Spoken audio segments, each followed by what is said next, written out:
서희석 원장입니다. 오늘은 안검하수 수술의 종류에 대해서 좀 말씀을 드리겠습니다. 안검하수 수술의 종류가 한두 가지가 아니고요. 굉장히 여러 가지가 있는데요. 각각의 안검하수가 어떤 원인에 때문에 생겼느냐, 안검하수의 정도가 어떠느냐에 따라서 완전히 수술이 달라지게 됩니다. 그래서 환자는 그 눈성형을 전문으로 하는 성형외과 의사를 찾아가서 정확하게 자기 진단을 받고 그걸 정확하게 수술할 수 있는 의사를 찾아가셔야 됩니다.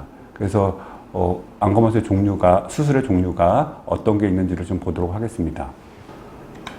자, 보시다시피 안검하수의 종류는 한 16가지 정도가 있습니다. 이 중에서 없어진 수술들도 있고 대체된 수술들도 있습니다.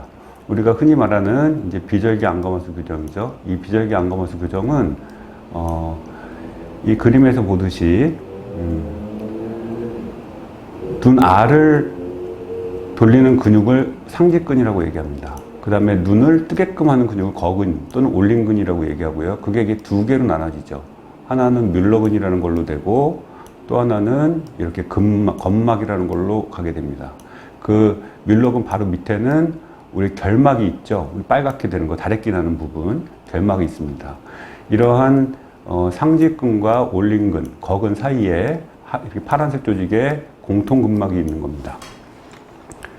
그래서 보면 비절기 안검하수 교정이라는 거는 여기를 건드리지 않고 이쪽으로 수술이 들어가는 게 아니고 이 뒤로 수술이 들어가는 거죠. 결막을 통해서 이렇게 뮬러근을 묶어주는 수술입니다.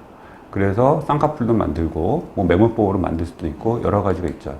요즘 많이 시행하는 방법이죠. 그래서 옛날에 결막 뮬러근 절제술, 파테널 서바트 프로시저 이런 수술 방법이 있습니다. 그러니까 결막으로 하는 수술들이 있습니다. 결막을 통해서 여기 결막만 째고 이거를 단축시키든지 아니면 이 건판까지 같이 단축시키는 수술들이 있었는데 이런 수술들이 다 이제 비절기의 눈매 교정으로 좀 대체가 된 상황입니다.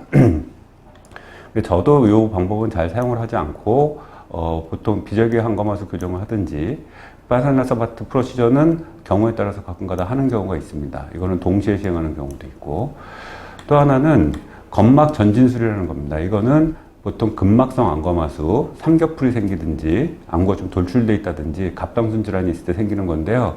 이 건막이 여기 붙어 있는 부분에서 떨어져 나가는 것을 말합니다. 그래서 그걸 재위치시키는 건막 전진술이 있고요. 또 하나는 이 뮬러근을 묶어주는, 이쪽으로 수술이 들어가서 뮬러근을 묶어주는 수술입니다. 제가 아마 동영상에 뮬러근 수술을 한 거를 보실 수가 있을 겁니다. 그 다음에 뮬러 터킹과 건막을 같이 이용하는 방법도 있고요. 그 다음에 이 거근의 복합체 통째로 이용하는 방법이 있습니다. 그 다음에 여기까지는 아마 이제 보통 우리가 동양인의 많은 대부분의 이 수술들을 할 겁니다. 뭐 눈매 교정이니 뭐 간단하게 뭐 심하지 않은 경우에 이런 수술을 하게 되고요. 이 아래부터는 이제 선천성 안검하수나 아주 중증의 안검하수에서 시행을 하게 됩니다. 그래서 주로 하는 수술이 이제 가장 간단하게 거근 단축술이죠. 그래서 요게 요 거근을 끌어내가지고 여기 단축시키는 수술입니다. 그래가지고 눈을 뜨게 하는 건데 그거의 정도에 따라서 미니 거근 단축술, 거근 단축술, 최대 거근, 초최대 거근 이렇게 나눌 수가 있습니다. 근데 요거는 아주 제가 즐겨 쓰는 방법입니다. 이거는 눈도 다 감기고 굉장히 좋습니다. 근데 이 방법은 재발이 좀 많고요. 문제가 있기 때문에 이거를 공통근막으로 다 대체가 됐죠. 공통근막으로 다 대체가 된 겁니다. 그래서 저는 수술을 할 때 보통 미니 거근과 거근 단축술 요 두 개는 공통근막으로 한다. 그 다음에 좀 심한 사람들의 같은 경우는 휘트네 걸기술이라는 것이 있습니다. 여기서는 안 보이는데 인대 같은 게 여기 있거든요. 가로로 쭉. 그래서 거기다가 걸게 되는데 이 수술도 잘 안 합니다. 왜냐하면 이 수술은 휘트네 자체가 그 탄력이 없는 인대거든요. 그래서 거기다 걸면은 눈을 뜨고 갔는데 좀 문제가 있기 때문에 이것도 공통근막으로 다 대체가 됐습니다. 그 다음에 이마근 전이술이라는 거, 걸기술이라는 게 이건 뭐냐면 이마근을 이용한 겁니다. 그래서 여기에 있는 이마근을 직접 여기다가 거는 경우도 있고 끌고 내려와서 아니면 여기에 있는 이마근에다가 실리콘 실이나 자가근막이나 실을 이용해서 여기다 걸어서 눈을 뜨게끔 하는 방법이 있습니다. 그래서 이마근 걸기술은 그 실리콘 실 같은 거를 이용하거나 자가근막은 안과에서 많이 사용하는 방법이죠.